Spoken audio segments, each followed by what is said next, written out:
नेबूचादनेस्सार II Babylon का सबसे प्रतापी राजा था, जो कि किंग नाबूपॉलससार का बेटा था।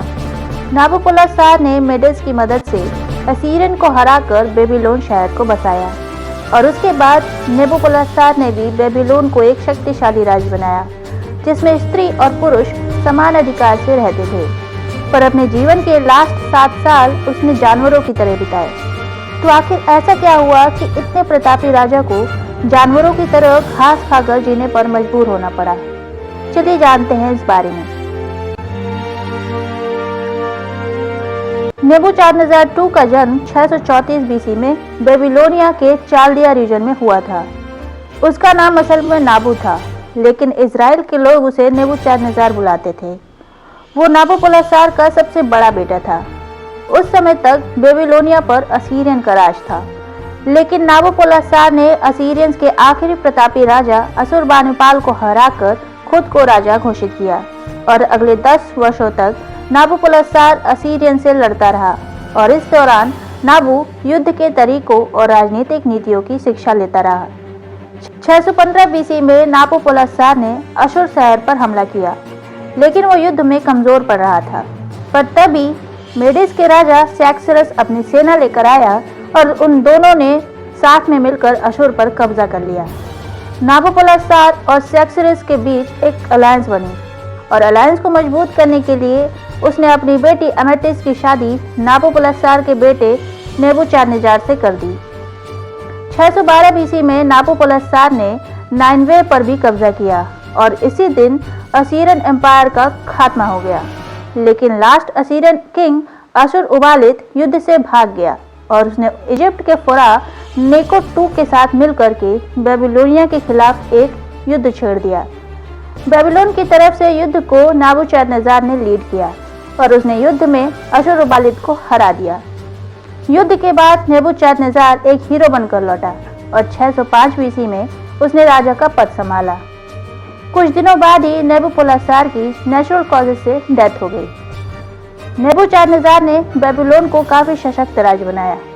अपनी सेना के साथ उसने असीरियंस के बचे खुचे एम्पायर को भी हथिया लिया और इस दौरान उसके रास्ते में जो कोई भी आया उसने उस सब को खत्म कर दिया।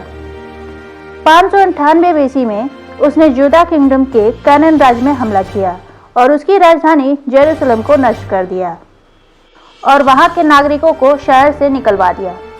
598 में उसने फिर से यूदा पर हमला किया और वहां की मूर्तियां और मंदिरों को नष्ट करवा दिया। उसके बाद नेबूचादनेस्सार बेबीलोन में मॉन्यूमेंट्स और मंदिर बनवाने में लग गया। 600 बीसी तक बेबीलोन इतना खूबसूरत हो चुका था कि वो पूरे वर्ल्ड में आकर्षण का केंद्र बन गया था। बेबीलोन के शहर सिप्पार के कुछ अवशेष ब्रिटिश म्यूजियम में हैं और उसकी भव्यता देखकर लोग आज भी दंग रह जाते हैं। नेबूचादनेस्सार ने मंदिर बनवाए, मूर्तियां बनवाई, शहर में रोड्स बनवाई और बेबीलोनियंस के देवता मार्दुक के लिए फेस्टिवल का आयोजन भी करवाया, जिसमें भगवान की मूर्ति को मंदिर से निकालकर शहरों में घुमाया जाता था। शहरों के बाहर गेट्स और दीवारें बनवाई और रोड्स बनवाई जिनकी चौड़ाई थी 70 फीट और बेबीलोन के हार्ट स्टार गेट से होकर जाती थी। इनके किनारे 120 लॉयंस, ड्रैगन्स, बुल्स और फ्लावर बनवाए गए, जो कि सोने के बने थे। नेबूचादनेस्सार को स्टार गेट पर काफी फख्र था। बेबीलोन की दीवारें और स्टार गेट इतनी इम्प्रेसिव थी कि कुछ एंशिएंट राइटर्स का कहना है कि उन्हें भी 7 वंडर्स की लिस्ट में होना चाहिए। बेबीलोन इस लिस्ट में है, लेकिन इसकी दूसरी वजह है जिसका नाम है हैंगिंग गार्डन्स। कहा जाता है कि नेबूचादनेस्सार की पत्नी अमेटिस को शादी के बाद अपने घर की बहुत याद आती थी और इसी वजह से वो बीमार भी पड़ गई थी। इसलिए नेबूचादनेस्सार ने हैंगिंग गार्डन्स बनवाया, जो कि अमेटिस की राज्य की हूबहू कॉपी थी। 6ठी सेंचुरी में ज्यू लोगों का मानना था कि उनके भगवान मंदिरों में निवास करते हैं, लेकिन जब नेबूचादनेस्सार ने यूदा और जेरूसलम पर हमला करके उनके मंदिरों को नष्ट कर दिया, तब उन लोगों के हिसाब से उन्होंने भगवान के घर को भी नष्ट कर दिया। यूदा पर हमला करने के बाद वहां के लोगों को खाना बदोशों जैसा जीवन बिताना पड़ा। 515 से 570 बीसी के बीच जुडाइज्म को फिर से रिवाइज किया गया। एंशिएंट वर्ल्ड में बेबीलोन और नेबूचादनेस्सार को काफ़ी तारीफें मिलती है। लेकिन अगर आप बाइबल में देखेंगे तो बेबीलोन को पापों का शहर और नेबूचादनेस्जार को सत्ता का भूखा राक्षस कहा जाता है। बुक ऑफ डैनियल में लिखा है कि एक बार 3 जूए जिनका नाम था शाद्रैक, मिशाच और अबेदनागो, उनको नेबूचादनेस्जार ने उसके भगवान मार्दुक की पूजा करने के लिए कहा और उन्होंने ऐसा करने से मना कर दिया तो उसने उन लोगों को जलती भट्टी में फेंकवा दिया। लेकिन उन लोगों को कुछ भी नहीं हुआ क्योंकि उनके भगवान ने उन्हें बचा लिया। सबसे ज़्यादा ड्रामेटिक इवेंट है जब आसमान में एक आवाज़ गूंजी जिसमें बोला गया कि नेबूचादनेस्जार जल्द ही पागल हो जाएगा और उसे 7 साल तक के लिए एक बैल की ज़िंदगी जीनी पड़ेगी। कहा जाता है कि नेबूचादनेस्जार सच में पागल हो गया था और 7 साल तक उसने बैलों की तरह घास खाकर बिताए। यही नहीं, उसके शहर पर बाज जैसे बाल निकल गए और चिड़ियों जैसे नाखून। उसका ये पागलपन 7 सालों तक चला, जैसा कि स्वर्ग से आई हुई उस आवाज़ में बताया गया था। और उसके बाद नेबूचादनेस्जार सही हो गया और उनके भगवान की तारीफें भी करने लग गया। पर इस बात में कितनी सच्चाई है? सदियों से आर्कियोलॉजिस्ट इस बात का प्रूफ खोजने में लगे हैं। इस बात के प्रमाण तो हैं कि नेबूचादनेस्जार ने जेरूसलम को नष्ट करके वहाँ के आम आदमियों, संतों को शहर से निकलवा दिया गया था। पर डैनियल की कहानी की कोई भी पुख्ता सबूत नहीं है। लेकिन बेबीलोन का एक राजा जो पागल होकर जंगलों में सालों साल भटकता रहा, उसके प्रमाण है। लेकिन वो नेबूचादनेस्जार नहीं था, वो था नाबोनिडस, जो नेबूचादनेस्जार के 2 दशक बाद राजा बना था और बेबीलोन को पर्शियन के हाथों हार बैठा था। रिकॉर्ड्स के मुताबिक बेबीलोन को हारने के बाद वो 10 साल तक अरब के शहर टानिया में भटकता रहा, लेकिन उसके घास खाने के भी कोई भी सबूत नहीं है।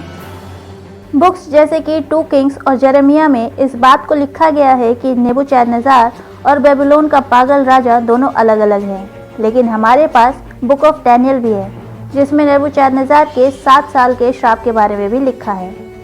आप इनमें से कौन सी बात को मानते हैं, ये हमें कमेंट सेक्शन में ज़रूर बताइएगा। खैर, इस श्राप की बात का प्रूफ हो या ना हो, लेकिन नेबूचादनेस्जार के एक काबिल राजा होने के पूरे प्रूफ हैं। उसके राज में औरतें और आदमी दोनों को बराबर अधिकार थे। स्कूल्स की भी कोई कमी नहीं थी। उन लोगों को लिटरेचर, मैथमेटिक्स, साइंस और क्राफ्टमैनशिप की जानकारी के साथ साथ भगवान में विश्वास रखने की शिक्षा भी दी जाती थी।